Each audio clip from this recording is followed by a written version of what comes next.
With the new mid-season patch and the massive Mauga nerfs, there are many characters that are dominant in the new meta, and these are the 6 ones that you should start to main right now. Now, before we get started, it says less than 20% of you are subscribed, so do me a solid and smash that subscribe button, and let's get into it.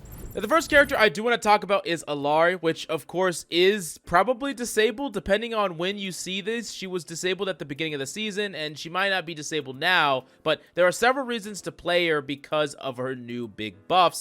Now, Illari is going to be able to heal, charging up a primary fire shot, shoot a primary fire shot, and then go back to healing. So there's going to be a rhythm to it where you can shoot, heal, and you're not just shooting and waiting and shooting and waiting, which was very awkward before. And with the rest of the buffs to her kit, all in all, the character is going to feel a lot better to play. I think the buffs hit Illari in just the right spot that makes her feel good and makes her more powerful, and all in all, I think this is a really good character to play right now, especially if you're trying to climb in solo queue. Illari gives you the chance to contest DPS, win duels, and her ultimate is proactive and powerful. So yeah, Illari is a character that I definitely wouldn't sleep on as of the mid-season patch. Now, the next character that we do got to talk about is actually Tracer. And Tracer hasn't been getting her time to shine as of the Mauga meta because she didn't really work particularly well in the Mauga meta. Like, she was fine because of her buffs that she received in the previous patch,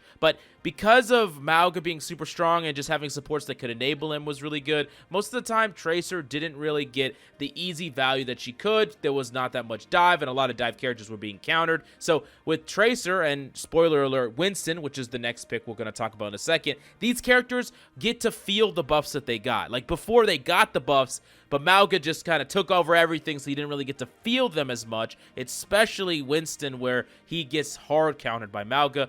But now with that character substantially nerfed, these characters are going to see a lot more time to shine. And Tracer, make no mistake, is one of the most dominant DPS that you can play right now. She's incredibly powerful at trading up in cooldowns. She can duel just about any squishy in the game.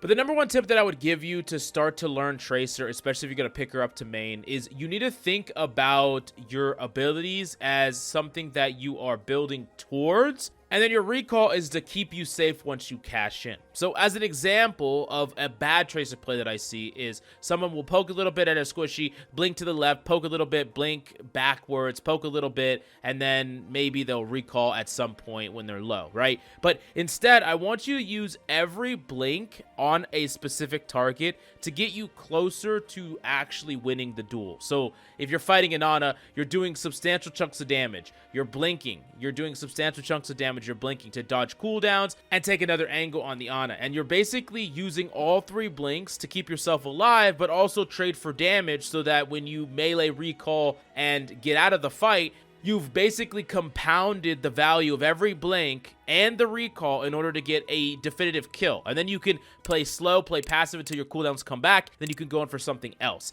And I see this really often where a Tracer will have a really good game and a really bad game, but in both games, they're really just playing passive. They're never all in committing to anything with all their resources. They're just kind of shooting what their team is shooting, and if their team is getting a lot of kills, so are they. And if their team is not, they're doing nothing, and that's not okay on Tracer. You're never going to climb that way. It's really important that you look for opportunities to all-in things, combining all of the blinks that you have, getting a confirmed kill and recalling away, because you're locking in that value and you're trading your abilities for a kill, and you're just going to get those abilities right back and you can go in for another kill. Now, next up, we do got to talk about Winston, and I already mentioned him, but it's really important to understand just how impactful those buffs were, where he can actually dive characters with armor. He's not as hard countered by characters like Brig anymore, and Winston's kind of a monster. I mean, he was even seeing play in other regions like Korea substantially, and in other settings, scrim settings, people were playing Winston, even in Mauga meta. Even though Mauga is just a really easy way to counter Winston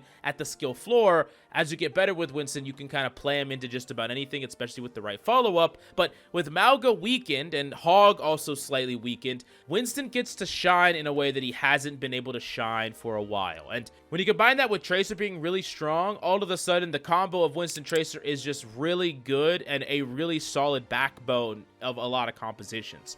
And I do think that the primary tip I'll give you with Winston is being okay with doing setup jumps. So like oftentimes, like let's say you're on Nubani attack. I see Winstons all the time. They'll just jump from under like low ground straight to high ground. They'll just jump bubble, right? And that can work sometimes that you have other DPS that are going to set up and go with you and you need to wait for that timing so that you all are going together.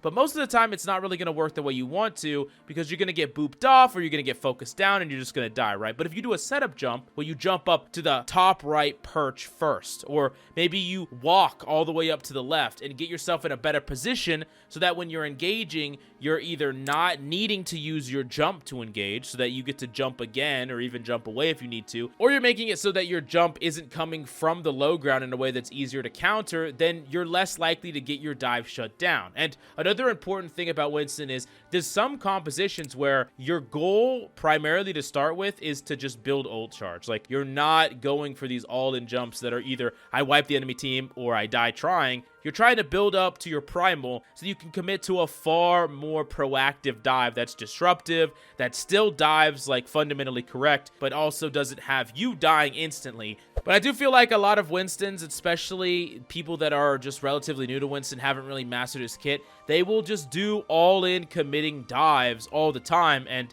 sometimes they work and sometimes they don't. They don't really know why, and they don't know why they're not able to be consistent with Winston. And it's most likely because of one of the problems I mentioned. Now, moving on to a support, I did want to talk about Brig. And Brig gets to shine for some other reasons. Mainly because when we're in Amalgam meta, the characters, the supports that are like the best is Ana, Kiriko, and Zen. Those are the supports that really shine bright, right? Because Zen makes Malga killable, freaking Ana makes Malga killable, Kiriko protects Malga. I mean, this is kind of what was being played the most, those three. And there wasn't really a lot of room for Brig as a character that is anti-dive, but what was the dive being played? There wasn't really a lot of dive being played. Now, as a consequence of Malga going away, different brawl strategies being good, different dive strategies being better, Brig starts to become better and better. And also in a world where you're not as reliant on basically Nade and Suzu nearly as much, Brig can really start to shine. And I think Brig has just consistently been underrated as a character that does have pretty high win rates, but a character that is underpicked.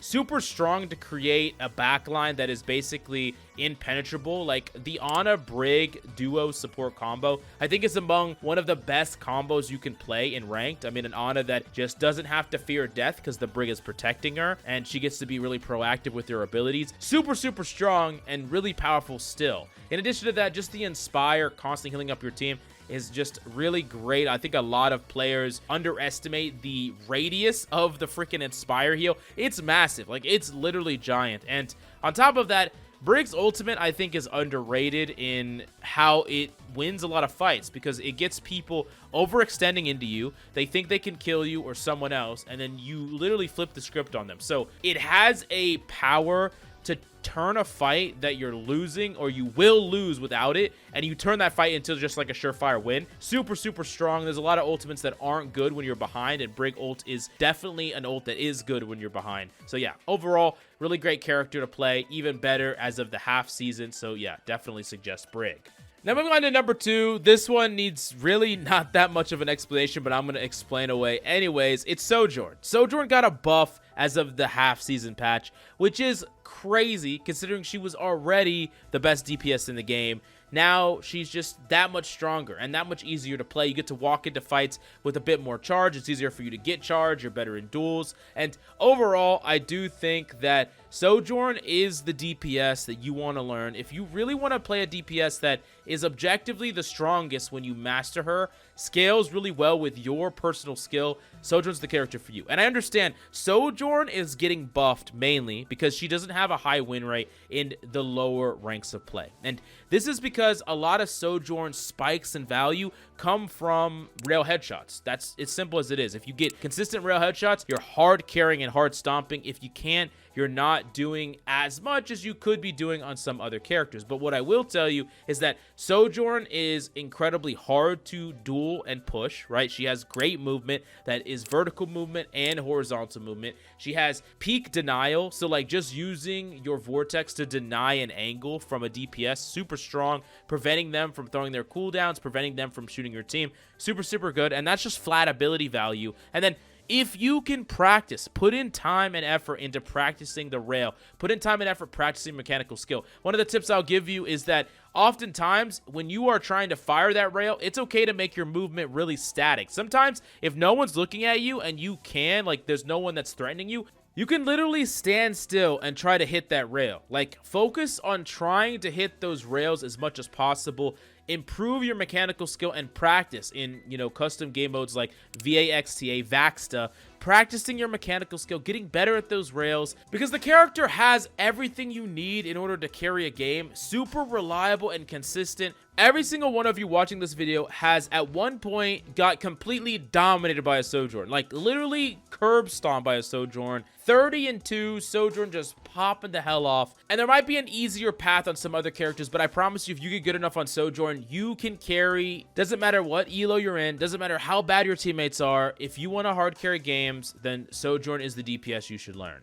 Now, last but certainly not least, I do need to talk about what I think is the best tank after the Mauga changes, and this is most likely going to be the meta moving forward, and it's Ratra. Ratra got some massive buffs, the same patch that Mauga came out into meta, and we just don't get to feel them because not only is Mauga just kind of took over the meta, right? But Ratra had a terrible matchup against Mauga, and now Mauga is weak enough to where the matchup isn't as bad as it was before, and Mauga is just not played anywhere near as much as he was before. Ratra is super good on most maps. I would say outside of like the really long distance maps, like the Circle Royale stuff, I think Sigma's still a little bit better on those poke maps, at least on most of the stages of those maps. But outside of that, Ratra can be played on almost every map and is really flexible with the characters that you can play Ratra with. I mean, you can play Ratra with dive characters, you can play Ratra with traditional hit scans, you can play Ratra with snipers. Ratra can play more pokey, more brawly. You have a lot of options with Ratra, and I think that's one of the reasons why the character's so good, because you can play to your strengths. If your strength is to brawl in that matchup or in that moment, you can force it with your Nemesis. If your strength is to poke from range, you could force it, play your corners, and just do damage from distance. Not to mention, I would say Ratra's ultimate is probably just the best ranked ultimate in the game. I think it's just that strong, and it's super hard to mess up. It's just super powerful, going to win you a lot of team fights, and I think that Ratra's going to be the best character, the best tank in the meta going forward. But these are the 6 heroes that I think that you should really give a second look and consider maining in this half-season patch. But definitely let me know if there's any character that you think I missed or underrated. Let me know down below. Smash the like, subscribe. Thank you, and we'll see you next time.